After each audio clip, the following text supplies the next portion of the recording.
I'm going to try and say some words on the things I've used over the years when I was an amateur, when I ran Magellan, I still use today. I think they make sense. I think they make a lot of sense for investors, and I frankly think it's a tragedy in America that the small investor has been convinced by the media, the print media, the radio, the television media, that they don't have a chance. The big institutions with all their computers and all their degrees and all their money have all the edges, and it just isn't true at all. And when they're convinced, when this happens, when this occurs, people act accordingly.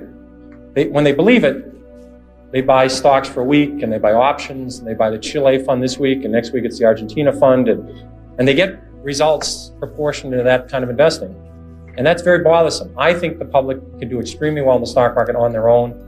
I think the fact that institutions dominate the market today is a positive for small investors. These institutions push stocks on usual lows, they push them on usual highs. For someone that can sit back and have their own opinion, know something about an industry, this is a positive. It's not a negative. So that's what I want to talk about. And the single most important thing to me in the stock market for anyone is to know what you own. I'm amazed how many people own stocks. They would not be able to tell you why they own it. They couldn't say in a minute or less why they own it. Actually, if you really press them down, they'd say, the reason I own this is the sucker's going up. And that's the only reason. That's the only reason they own it. And if you can't explain, I'm serious, you can't explain to a 10-year-old in 2 minutes or less why you own a stock, you shouldn't own it. And that's true, I think, about 80% of people that own stocks.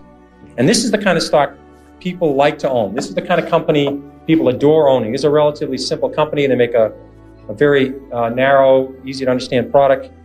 They make a 1 megabit SRAM, CMOS, bipolar risk, floating point data I/O array processor with an optimizing compiler, a 16 dual port memory, a double diffused metal oxide semiconductor monolithic logic chip.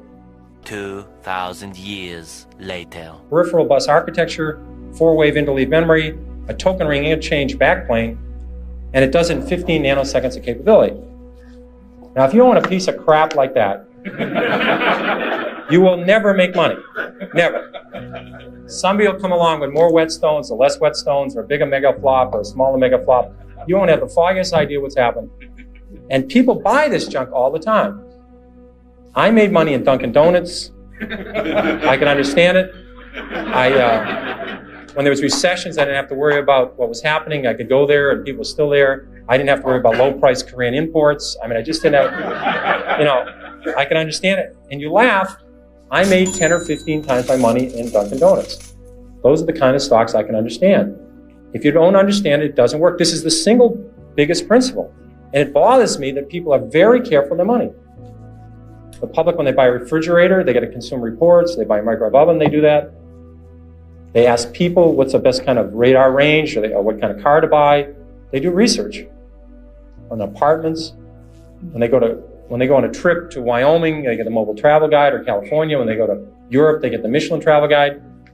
People will hear a tip on a bus on some stock, and they'll put half their life savings in it before sunset, and they wonder why they lose money in the stock market. And when they lose money, they blame it on the institutions and program trading.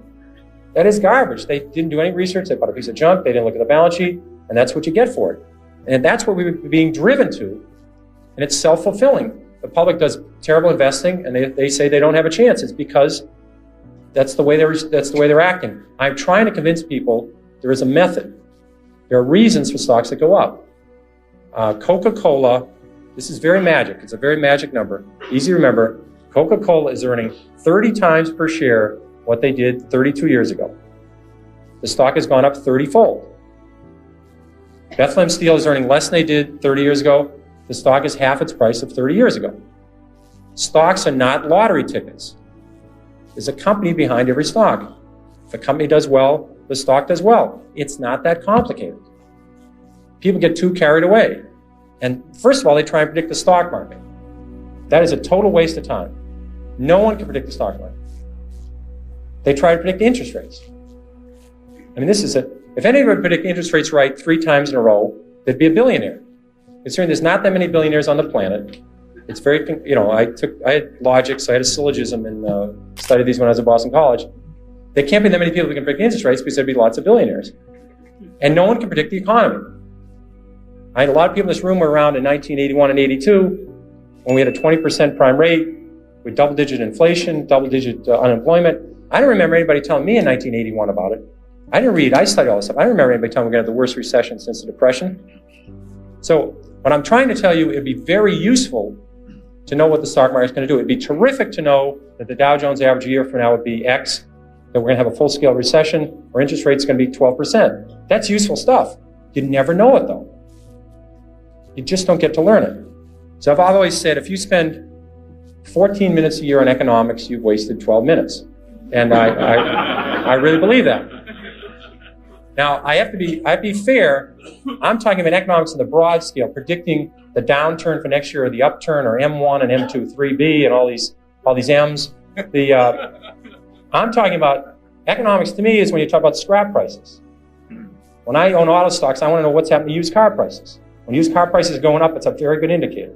When I own hotel stocks, I want to know hotel occupancy stuff. When I own chemical stocks, I want to know what's happening to the price of ethylene. These are facts. If aluminum inventories go down 5 straight months, that's relevant. I can deal with that. Home affordability, I want to know about it when I own Fannie Mae or I own a housing stock. These are facts. They're economic facts and there's economic predictions. And economic predictions are a total waste. And interest rates, Alan Greenspan's a very honest guy. He would tell you that he can't predict interest rates. He can tell you what short rates are going to do in the next 6 months. Try and stick them on what the long-term rate will be 3 years from now. They'll say, I don't have any idea. So how are you, the investor, supposed to predict interest rates if the head of the Federal Reserve can't do it? So I think that's, but you should study history, and history is the important thing you learn from. What you learn from history is the market goes down. It goes down a lot. The math is simple. There's been 93 years a century. This is easy to do. The market's had 50 declines of 10% or more. So 50 declines in 93 years. About once every 2 years, the market falls 10%. We call that a correction. That means, that's a euphemism for losing a lot of money rapidly, but we call it a correction. And so 50 declines in 93 years, about once every 2 years, the market falls 10%. Of those 50 declines, 15 have been 25% or more. That's known as a bear market. We've had 15 declines in 93 years. So every 6 years, the market's going to have a 25% decline. That's all you need to know. You need to know the market's going to go down sometime. If you're not ready for that, you shouldn't own stocks. And it's good when it happens. If you like a stock at 14 and it goes to 6, that's great. You understand the company, you look at the balance sheet, and they're doing fine. You're hoping to get to 22 with it. 14 to 22 is terrific. 6 to 22 is exceptional. So you take advantage of these declines. They're going to happen. No one knows when they're going to happen. It would be people tell you about it after the fact that they predicted it, but they predicted it 53 times. And so you can take advantage of the volatility in the market if you understand what you own. So I think that's the key to element. Another key element is that you have plenty of time. People are in an unbelievable rush to buy a stock. I'll give you an example of a well-known company. Walmart went public in October of 1970. 1970 went public. Already had a great record. It had 15 years performance, great balance sheet. You could have waited 10 years saying you're a very conservative investor. You're not sure this Walmart can make it. You want to check. You see them operate in small towns. You're afraid they can only make it in 7 or 8 states. You want to wait till they go to more states. You keep waiting. You could have bought Walmart 10 years after they went public and made 35 times your money. If you bought it when they went public, you would have made 500 times your money. But you could have waited 10 years after Walmart went public and made over 30 times your money. You could have waited 3 years after Microsoft went public and made 10 times your money. Now, if you knew something about software, I know nothing about software. If you knew something about software, you would have said, these guys have it. I don't care who's going to win, Compaq, IBM. I know who's going to win Japanese computers. I know Microsoft, MS-DOS is the right thing. You could have bought Microsoft. Again, I'm repeating myself. Stocks are not a lottery ticket. There's a company behind every stock. And you can just watch it. You have plenty of time. People are in an amazing rush to purchase a security. They're out of breath when they call up. You don't need to do this. You need an edge to make money, too. People have incredible edges, and they throw them away. I'll give you a quick example of SmithKline. This was a stock that had Tagamet. Now, you didn't have to buy SmithKline when Tagment was doing clinical trials. You didn't have to buy SmithKline when Tagment was talked about in the New England Journal of Medicine or the British version, Lancet. You could have bought SmithKline when Tagment first came out, a year after it came out. Let's say your spouse, your mother, your father, you were a nurse, you were a druggist, you're writing all these prescriptions. Tagment was doing an amazing job of curing ulcers, and it was a wonderful pill for the company because if you just stopped taking it, the ulcer came back. See, it would have been a crummy product that you took it for $1 and it went away, but it was a great product for the company. But you could have bought it 2 years after the product was on the market and made 5 or 6 times your money. I mean, all the druggists, all the nurses, all the people, millions of people saw this product, and they're out buying oil companies, or drilling rigs, It happens. And then 3 years later or 4 years later, Glaxo, even a bigger company, it's a huge company, a British company, brought out Zantac, which was a better, at that time, an improved product. And you could have seen that take market share, do well. You could have bought Glaxo and triple your money. So you only need a few stocks in your lifetime. They're in your industry. I think of people, if you'd worked in the auto industry, let's say you're an auto dealer the last 10 years, you would have seen Chrysler come up with a minivan. You've seen, if you're a Buick dealer, a Toyota dealer, a Honda dealer, you would have seen a Chrysler dealership packed with people. You could have made 10 times your money on Chrysler a year after the minivan came out. Ford introduced the Taurus Sable, the most successful line of cars in the last 20 years. Ford went up 7-fold on the Taurus Sable. So if you're a car dealer, you only need to buy a few stocks every decade. When your lifetime's over, you don't need a lot of 5-baggers to make a lot of money starting with $10,000 or $5,000. So in your own industry, you're going to see a lot of stocks, and that's what bothers me. There are good stocks out there looking for you, and people just aren't listening, and they're just not watching it. And they have incredible edges. People have big edges over me. They work in the aluminum industry. I see aluminum industries coming down, inventories coming down 6 straight months. They see demand improving. In America today, it's hard to get an EPA permit for a bowling alley, never mind an aluminum smelter. So when aluminum gets tight, you just can't build 7 aluminum smelters. So when you see this coming, you can say, wait a second, I can make some money. When an industry goes from terrible to mediocre, the stock goes north. When it goes from mediocre to good, the stock goes north. When it goes from good to terrific, the stock goes north. There's lots of ways to make money in your own industry. You can be a supplier in the industry, you can be a customer. This thing happens in the paper industry, it happens in the steel industry. It doesn't happen every week, but if you're in some field, you'll see a turn, you'll see something in the publishing industry. These things come along, and it's just mind-boggling, people throw it away. One of the things I find a couple of rules I want to throw out that I find useful, excuse me, is a lot of times people buy on the basis the stock has gone down this much. How much further can it go down? I remember when Polaroid went from 130 to 100. People said, here's this great company, great record. If it ever gets below 100, just buy every share, and it did get below 100. A lot of people bought on that basis saying, look, it's gone from 135 to 100. It's now 95, what a buy. Within a year, it was 18. And this is a company with no debt. I mean, this is a company, it was just so overpriced, it went down. I did the same thing in my, I think my first or second year at Fidelity. Kaiser Industries had gone from $26 a share to 16. I said, how much lower can it go? It's 16. So I think we bought one of the biggest blocks ever on the American Stock Exchange of Kaiser Industries at 14. I said, it's gone from 26 to 16. How much lower can it go?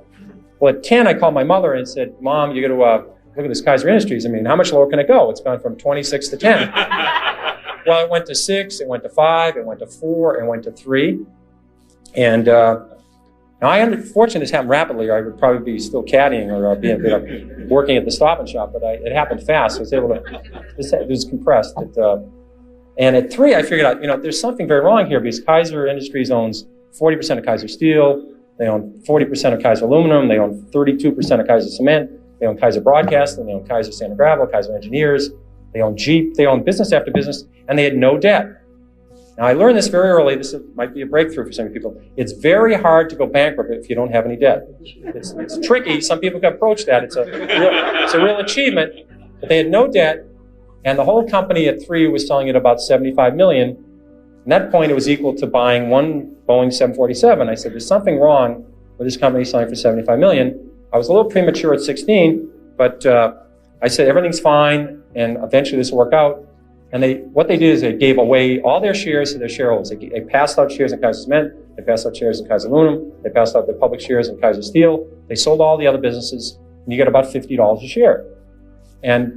But if you didn't understand the company, if you're just buying on the fact the stock had gone from 26 to 16, and then it went to 10, what would you do when it went to 9? What would you do when it went to 8? What would you do when it went to 7? This is the problem that people have, is they sell stocks because they didn't know why they bought it, then it went down, and they don't know what to do now. Do you flip a coin? Do you walk around the block? What do you do? Psychiatrists haven't worked so far. I've never seen them running in. The Psychological Psychiatry Fund, I've never seen listed for with the SEC to make it through as a mutual fund. So they haven't seemed to help. I've tried prayer. That hasn't worked. So if you don't understand the company, you have this problem when they go down. Eventually, they always come back. This one doesn't work either. People think RCA just about got back to its 1929 high when General Electric took it over. A lot of double nits never came back. Remember those beauties? Floppy disks, Western Union. The list goes on and on. People saying it'll come back. Well, it doesn't have to come back. Here's another one you hear all the time. It's $3. How much can I lose? I've had people call me up saying, I'm thinking of buying this stock at $3. How much can I lose? Well, again, you may need a piece of paper for this, but if you put if you put $20,000 in a stock at 50, or your neighbor put $20,000 at 50 into the stock, and you put $20,000 in at 3, and it goes to 0, you lose exactly the same amount of money, everything. And people say it's 3. How much can I lose? Well, if you put $1 million on it, you can lose $1 million. Just the fact that stock, this may be a reason to research a stock. The fact that stock is 3 down from 100 doesn't mean you should buy it. And in fact, short sellers, people that really make money in stocks, they don't short Walmart, they don't short Home Depot, they don't short the great companies, Johnson & Johnson. They short stocks down from 80 to 7. They'd like to short it at 16 or 22, but they figured out at 7 that this company is going to go to 0. They just haven't blown taps on this thing yet. It's going to 0. And they're selling it short at 7, they're selling it short at 6, at 5, at 4, at 3, at 2, at 1 1/4. And you know to sell something short, you need a buyer. Somebody has to buy the damn thing. And you wonder, who's buying this thing? It's these people saying it's 3. How much lower can it go? The important thing is you can't get too attached to a stock. You have to understand there's a company behind it. You can't treat this like your grandchildren. You have to deal with the stock and say, I understand the company, and if it deteriorates, if the fundamentals slip, you have to say goodbye to it. If one rule you want to remember is the stock does not know you own it. This is a breakthrough. So don't get, you have to understand it and say they're doing well, and as long as they keep doing well, my best stocks have been my 5th, 6th, 7th year I own them, not my 5th, 6th, 7th day.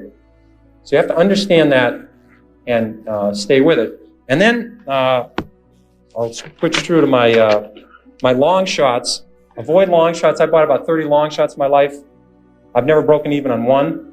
The ones that are really bad are what we call whisper stocks. And if Arthur Levitt was here, he'd appreciate these stories. But these are the times that somebody calls you up and say, hi, Peter, how's Carolyn, how are the kids? And I'd like to talk to you about International Blivet. And what they have in this company is very good about the earnings. Earnings going to be very, they're going to be big, small. $3, $1 a share. And they keep whispering, they say, what are you talking about? I don't understand it. And these are, now either they're so surrounded by people that are going to run out and buy this stock because it's so exciting, or they think the SEC is listening in, they'll get a shorter term, they'll get 6 months in the camp rather than 2 years in the camp. But whisper stocks don't work. And then I want to conclude with there's always something to worry about. If you own stocks, there's always something to worry about. You can't get away from it. What happens in the 50s, people were worried about the only reason we got out of the Depression was World War II. We got another recession in the early 50s. They said we're going to go right back into a depression. People worried about a depression in the 50s, and they worried about nuclear war. I mean, back then, the little warheads they had then, they couldn't blow up McLean, West Virginia, or McLean, Virginia, or Charlestown. Now, all these countries that end in STAN, there's 9 of these STAN countries that have come out of Russia. They all have enough warheads to blow the world up, and no one worries about it. When I was a kid, people were building fallout shelters, and we used to have this civil defense drill. Remember this one in high school? You get under your desk. I never thought even then that was a particularly good thing to do. The blow was somebody put on a hat, would all get under our desk. But in the 50s, people wouldn't buy stocks, except for the 80s. The 50s was the best decade this century of the stock market. And people wouldn't buy stocks in the 50s because they're worried about nuclear war and they're worried about depression. Then people, remember when oil went from 4 to 40 and it was going to go to 100 and we're going to have a depression? Remember that one? Well, about 3 years later, the same experts, now higher paid, oil's now at 10, and they said it was going to go to 4 and we're going to have a depression. And then the Japanese, remember how the Japanese were going to own the world? Remember that one? And that we're going to have a depression? And then about 2 years later, we're all worried about Japan collapsing. And this is the most absurd thing I've ever heard. There's a company with a 20% savings rate, incredible workforce, incredible productivity, and people are saying we're going to have a depression because Japan's going to collapse. And they had, on their prayer list, they loaded Mother Teresa and crippled children, and they were praying for Japan at night. It's unbelievable. I mean, the LDC debt. Remember the LDC debt? Remember that one? All these countries, all Chase had lent their net worth to Brazil, Chile, Peru, and all these other countries, and so and all the other countries. And LD said they were not going to pay it back, and we're going to have a depression. It always ends, and we're going to have a depression, or the Great Depression. We're going to have the Great Depression. I never could understand that adjective in front of depression, but the Great Depression, or the big one. The big one's coming. But all these countries, and now I understand, these are called then they were called less developed countries. Now, we used to call them underdeveloped countries. Those are all wrong terms. Those are not politically correct. You have to call these emerging countries. You can't use less developed or underdeveloped because that's, in fact, the other day I heard the politically correct term for somebody that's overweight is laterally challenged. That's so there's always something to worry about. And the key organ in your body in the stock market is your stomach. It's not the brain. If you can add 8 and 8 and get reasonably close to 16, that's the only level of math you need to know. You don't need the area under the curve. Remember that quadratic equation and an integral calculus and the area under the curve? I mean, whoever cared what was under the damn curve? I mean, but you had to study this. You don't need this in the stock market. So all you have to know is you're going to see, it's always going to be scary. There's going to be always something to worry about. And you just have to forget all about it. Cut it all out and own good companies or own turnarounds. Study them and you'll do well. And that's all there is. And I'm ready for questions. Okay, thank you very much. When managing a portfolio, do you pay much attention to the activities of Congress and the regulators? Did Ed Markey put this one up? I'm not sure on that. I spend zero time thinking about what's happening down here in Washington. And I spend little time thinking what's going on in Russia or China. I just deal with facts. When the economy's going down, when the economy's going the wrong way, I can deal with that. This whole health care reform bill drove a lot of drug stocks down to low levels. And I could say to myself, well, 60% of Johnson & Johnson's earnings are outside the United States. Their pharmaceutical drug business is all on patent. Nothing's coming off patent. They only have 5% of sales from one product, which is Tylenol, which is already an over-the-counter drug and it's growing overseas. I says, why is this stock gone from 58 to 36? And these companies are already dealing in Japan and overseas with they already have the government controlling pharmaceutical prices. They've dealt with it. So I deal with facts. They might, this year, I thought it was very likely you'd have a bill passed on health care. It didn't happen. They drove the stocks down, but I think the stocks would have rebounded anyway, even if the health care bill was passed. So I don't deal with what's happening in Congress or what's going to happen in the future. I just deal with what's happening in the economy and what's happening in the companies I call. Thank you. How useful is the financial reporting in the general daily press to you, and how useful should it be to investors in general? Okay. It has improved dramatically, not just in the press, but also company reporting. 10 years ago, companies didn't have interim balance sheets. It's hard to imagine. They only gave their balance sheet to you once a year. Now they show you quarterly what's happening in their inventories, what's happening in receivables. In the major newspapers, they'll even show types of funds. There are now, I think there's 2,500 companies in the New York Stock Exchange. There's over 5,000 different mutual funds. So there's twice as many mutual funds as there are stocks. At least in the paper day, explains what kind of fund this fund is. So I think reporting has improved. They report earnings. But again, I think if you own auto stocks, you shouldn't be reading the financial part of the newspaper. On Wednesday, the local newspaper, Tuesday, some places, or on Saturday, they have a whole 4 pages on automobiles. And they talk about new models. And they say this one stinks and this one's outstanding. They really, if you own auto stocks, that's the part of the newspaper you should be in. You shouldn't be calling your broker 4 times a day to get stock quotes. It doesn't work. Getting up in the morning to look to see how your stock did yesterday is not useful. All this stuff is just a waste of time. If you're adding up how much your stocks are worth, absolute waste of time. You should be looking at the company when you get the quarterly reports. You should be, if you're at the mall, imagine if you were in the retailing industry, or if you're in the restaurant industry, you would have seen Taco Bell, you would have seen McDonald's, you would have seen Toys R Us. I mean, you would have seen all these companies do terrifically well. You would have seen Bombay, you would have seen Tandy with Radio Shack, and you would have seen Radio Shack roll across the country, and pretty soon there were 25 Radio Shacks in every major city, and you said, there's not much room for them to go. But they had a 20-year great run. That's what you're dealing with. You're not dealing with the minutia of today. You're dealing, what's this company doing 2 years, 3 years, 4 years, 5 years from now? And if you're dealing with a cyclical and business is turning around, you wait for signs that business is slowing down. When you see it, you move on to something else. Are you concerned about the volatility in the financial markets today? Do you think something needs to be done to reduce it? I love volatility. I remember when in 1972 the market went from down dramatically, and Taco Bell went from 14 to 1. They had no debt. They never had a restaurant close, and I started buying at 7, but I kept onto it, and it went to 1. And it was the largest position in Magellan in 1978 when it was bought out by $42 by Pepsi-Cola. And I think it would have gone to 400 if they didn't buy it out. I think volatility is terrific. I think these callers are very important. I don't think the market going up 80 points one day and down 80 the next is a good thing for the public. I think that's not a very good thing. But I think all of these callers and all these other things, to keep the volatility down each day is important. But the market's going to go up and down. Human nature hasn't changed a lot in 25,000 years. And some event will come out of left field, and the market will go down or the market will go up. So volatility will occur, and markets will continue to have these ups and downs. I think that's a great opportunity if people can understand what they own. If they don't understand what they own, they can own mutual funds, try and figure out mutual funds they own, and keep adding to it. Basically, corporate profits have grown about 8% a year historically. So corporate profits double about every 9 years. The stock market ought to double about every 9 years. So I think the next market's about 3,800 today, 3,700. I'm pretty convinced the next 3,800 points will be up.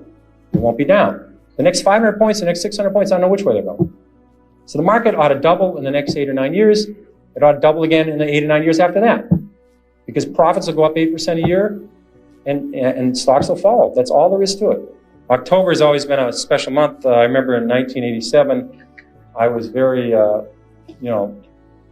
convinced the market was not in trouble, and I didn't worry about things. And Carol and I had planned this great golf vacation to Ireland, and we're going to visit one course and stay at a little house and visit another, go all along the west coast of Ireland and play golf. And we left on a Thursday night, and the market went down 55 points that day, which was not too good. And the next day we got to Ireland, because of the time difference, we completed our day, and I got back to the hotel and I called in. The market had gone down 112 on Friday. I said to Carolyn, I think if the market goes down on Monday, we're going to have to go back. And so we stayed there for the weekend. And on Monday, the market went down 508 points, and my fund went from, I think, 12 billion to 8 billion. And that gets your attention, in two working days. I said, at the end of this week, I'd be have no fund. Now, there wasn't a lot I could do. I mean, here I was on Monday, because the market didn't open, by 12 o'clock, it was in Ireland, it was still 7 o'clock in New York. So we did spend that day, and we played around golf in the morning, and then we went somewhere and sort of watched the market deteriorate. And I did come back. There wasn't nothing I could do. I mean, just nothing I could do about it. But I think my shareholders, they called up and they said, well, what's Lynch doing? They said, well, he's on the 6th hole, and he's, he's even par up to now, but he's in a trap. This could be, this could be a triple bogey here. This could be a big inning. And I don't think that's exactly what they want to hear. As though I could do something about this damn thing. So I came back home and suffered with everybody else. And fortunately, I was very consistent. The market went down when I ran Magellan. On 13 years, the market went down 9 times, and every time the market went down, Magellan went down. I was 9 for 9, and because it's very important. This is another one of these numbers you ought to write down. If you put $1,000 in a stock, all you can lose is 1,000. I've done that several times. And but if you're right, you can make 5,000, 10,000, 20,000. So this business, you don't have to be right 1 out of 2 times. You can be right 1 out of 4. As long as the times you're right, you know the company's doing well, you know they're doing a great job, and you add to it, or at least you don't sell it, which is a terrible tragedy. So you can make more money on the upside. So I just wrote those out, and I will now flip a coin to tell you where the market will go to 4,000 this year or next year. Heads means it goes up. It's a 2-headed coin. The market will go up in the next year. That's all I ever know about the stock market. This questioner intends to put $1,000 yearly into my 4-year-old daughter's education fund. Where should I put it? Invested one. The other just covers everybody else. What are some of your current market favorites and why? Well, on the first one, and this is important whether you're investing for a 4-year-old, a 14-year-old, or a 74-year-old. You have to say, what am I going to do when the market goes down? Because I've had audiences like this, larger audiences, and I'll say, how many people in the room are short-term investors? I've never had anybody ever raise their hand. I mean, everybody in the world is a long-term investor until the market goes down. And like in I remember 1990. 1990 was so much scarier than 87. 87, the market just fell down, and you call up companies that our business is terrific. We're about to announce a stock buyback, or we're already buying back our stock. Business is great, and we can't figure this out. But in 1990, you had Kuwait invaded. You had the banking system really on the ropes. I mean, really close. You call up a company and said the business was slowing down. We sent 500,000 troops to Saudi, and we were about to fight what people thought was the, remember this was it was the 4th largest army in the world, and they were the toughest army in the world, and this was going to be a terrible war, and that we ought to sit them out. Remember the theory, big theory, there's a lot of people in this city saying, we ought to wait them out. You know, we'd still be waiting there at 120 degrees with our 500,000 people. I mean, I think Bush made an incredibly brave decision on the information he was getting to go in there and knock them out, or we'd still be there. But that was an ugly time, and that was very scary. And the public stood up. Some people learned from 87, and they stood throughout that and said, I'm confident about the next 5, 10, 15 years of this country, and they hung in there. So I would say if you want to buy a small growth fund, or you want to buy a balanced fund that's part bonds and part stocks, you can put so much money in, put more in every year, you'll be very pleased in 10, 20, 30 years. Stocks will beat the hell out of money markets. They can beat the hell out of bonds. No group of, you think of it, any corporations, McDonald's, any of these great companies, Marriott, you name it, they've never got together and said, geez, you know, we're really doing well. Why don't we raise the coupon on our bonds? You know, those bondholders have been really loyal. We've been given 8%. Why don't we raise it to 9%? But companies like automatic data processing, maybe payrolls, amazing prosaic company, 32 years of higher earnings, 32 years of double-digit earnings growth. We've had recessions, we've had wars, we've had changes in Congress, changes in the Supreme Court, 32 years of up earnings. So, I mean, that's what you're relying on. Johnson & Johnson, 30 years of up earnings. I mean, these are General Parts, 42 years of up earnings. Emerson Electric, 38 years of up earnings. You don't see companies like this in other parts of the world. So I think that's what you buy when you buy a fund. You're buying a bunch of good companies. The decade of the 80s, this is what you hear from the press. This is what you hear from TV. In the decade of the 80s, the 500 largest companies eliminated 3 million jobs. 3 million jobs. But there was 2.1 million businesses started in the 1980s. And if they just have 10 people each, that's 21 million jobs. It's an incredible job machine we have in America. So that's what happened in the 80s. These 2.1 million businesses created all the jobs. And the decade of the 90s, the top 500 companies are going to eliminate another 3 million people. And all you ever hear about is Company X lays off 5,000 people in Hartford, and Company Y lays off 5,000 people in Rochester, and somebody doesn't buy a sofa in Scottsdale, Arizona, because they're reading their newspaper about another layoff in the Northeast. I mean, that's the nature. These companies have to do it to stay competitive. That's our business.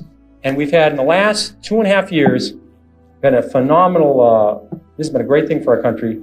We've had 1,750 companies come public. They've raised over $100 billion. There's only 2,500 companies in your stock exchange. 1,750 companies is a lot. They're going to put this into research and development. They're going to put it into more plant, more efficient equipment. This is a fantastic thing for these companies. So I think the situation is excellent. The banking system, for the first time since the early 50s, a lot of people follow the banking industry. The banking system today has more investments on the left side of the balance sheet. You talk about the governments they own, the mortgage-backed securities they own, than they have loans. First time ever since 1951. And they're only making 50, 20, 30 basis points. They said, love to make loans. The banking system has the highest equity to assets in 45 years. The banking system is ready to go. There's lots of liquidity around. I don't know why people are so depressed about people getting hired all the time. I can't quite figure this out. I don't know. I have never met a banker, anybody in business that likes recessions. I've yet to find these people, you know. So I think it's very good the economy's doing well. Seriously, I think it's very important that people understand when they own a bond fund that bonds can go up and down. Bonds are just about as volatile as stocks. And if they own a 30-year bond fund, that you can lose 25, 30% of your money very fast, even though they're government bonds. People have to understand this. There's an incredible rate of illiteracy in our public, and all they ever hear about is what happened today to Bristol Myers going up $2 or $3. What happened to Dow Jones? They don't get to learn anything about America. And people at some point in their career are presented, they're near retirement, they're given $450,000, $500,000 because it's an early retirement. They have no experience. They don't know what a bond is. They don't know what stocks are. They have to make a decision in 30 or 60 days or they have a big tax consequence. These people have had no experience learning about the stock market. It's a tragedy. So I think anything we can do to educate the public, if you can convince people, if they understand the volatility of the stock market, I'm not saying anybody should buy a stock. I'm just saying if you purchase a stock, you ought to do certain things. If you purchase a stock and do certain things, you will do better. If you're not ready to do those things, you should keep your money in the bank. Keep your money in a money market fund. Some people aren't willing to do the homework. They don't have the stomach for it. They should stay out. They're not doing anybody any good by taking half their life savings and putting in the stock market. Or they've been lucky enough to save $50,000 or $60,000 to send their kids to college, and one's going to start in a year, and they're going to take all that money and put it in an equity mutual fund with a one-year horizon. That's doing no one any good. So I think the more, whether it's the banks that explain it, the brokers that explain it, anybody that does, and we're working on this at the SEC is working very hard on this to explain to people the nature of these products. If they understand them, they'll do better with it. More information. Fidelity's launching a major study. It'll be out the end of this year on retirement.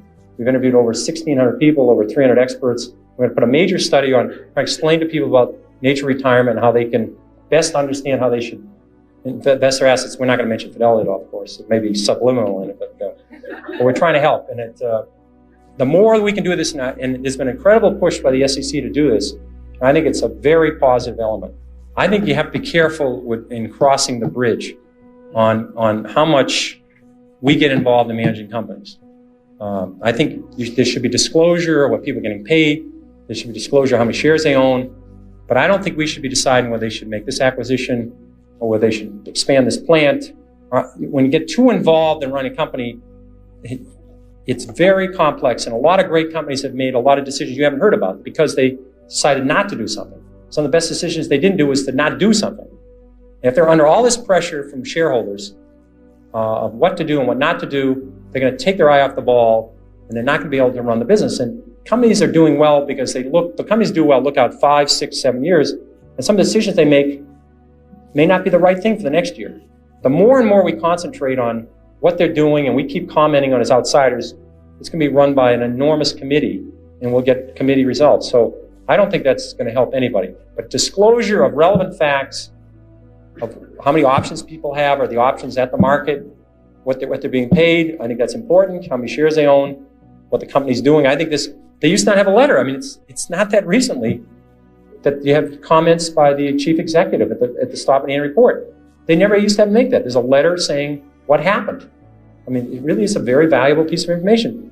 You don't realize this company spent a lot of time on this. This is a very serious document. I think it's very helpful to shareholders. The quarterly shareholder reports are excellent. And also, I've stressed, everybody in America can get a hold of a company. It's not Fidelity and Putnam and Dreyfus. You can get a hold of a company if you own 100 shares. You can call a company, somebody will talk to you about it. People don't take advantage of that. These companies are willing to talk. On this quantitative and qualitative risk ratings, I think if it could be done, I think it might be possible. I'm a little confused on it. I'm not that up to date on it. But I think people should understand, that certain stock funds, emerging growth funds that invest in companies that have 50 million in sales and very small and much more volatile than when you're buying major quality blue chip growth companies, and that long-term bonds are more valuable than medium-term bonds, which are more volatile than one-year bonds. I think these are things that should be explained to people. People should get a menu like you get at Howard Johnson's. I always look at the stock market. I think of it more, if people study chess, this would be not a good game to study for the stock market, because in chess, an outstanding player will beat a good player 1,000 times in a row. So everything's in front of you, all the moves are known, it's all technique. In poker or in bridge, there's a lot of uncertainties, there's a lot of things you don't know. You can play a hand exactly right and lose. You say, but I played it right, if I do it again over a night, over a month, I'll do. That's the stock market. The stock market is much closer to poker than it is to than any other game. And I think that's what's the important thing to know. So all these things, if you keep watching the story, every year you get a chance to buy this again. Something will come up. Here's a fella has a problem. He says, well, if the real secret of your success is following your daughters to the shopping mall for stock tips, what do we bachelors do? Well, I think on the weekend, I think one of the reasons people get so depressed is they get away from children. On the weekend, they read all these magazines, they read the newspapers, and they can become economists and they get so depressed. I mean, they're bullish if they take their lunch to work on Monday, you know. And I think you need to rent a 12-year-old on the weekend just to, because they don't know about the problem of the ozone layer disappearing and all the problems of, you know, all these terrible things that we think about all the time. You get so depressed about, and how second basemen and shortstops that getting paid $4 million and they can't throw it to first base on a bounce, you know. So I think you need to find a 12-year-old and rent them for the weekend and follow this boy or girl around and see where they're shopping. And our kids love Body Shop, you know, and I bought it, and I think it's gonna be a good stock. And our oldest daughter Mary liked Ann Taylor, and she had to dress up to go to work she was working this summer at a consulting firm, and she thought Ann Taylor's prices were good and the quality was good, and it was a great stock pick. And my wife Carolyn, who was till we had these 3 kids, she's an extremely good shopper. She almost got a black belt in shopping. She didn't fit because of the children. She didn't quite finish that, but she's a very good shopper, and she's given me some great tips too. So I think you either have to use your spouse, or you have to go out on your own. I had this biggest position in my fund one time was Hanes, which owned Legs, and it was a huge stock, and it was bought eventually by Consolidated Foods, and it was the best division of Consolidated Foods. But it was my biggest position, and they had a monopoly on this Legs. And Legs is a really big hit. I knew somebody would come along with a new product. And it was Kaiser Roth introduced No Nonsense. And I was worried that this thing was better, and I couldn't quite figure out what was going on. So I went to the supermarket, and I bought 62 pairs of No Nonsense, different colors, different shapes. They must have wondered what kind of house I had home when I was going back. But I brought it to the office, and I passed out to anybody, male or female, anybody wanted these things, just take them home and tell me how it is. And they came back in about 3 weeks, and they said, it's not as good. And that's what research is. That's all it was. And I held on to Hanes, and the stock was a huge stock. So that's what it's about. Thank you.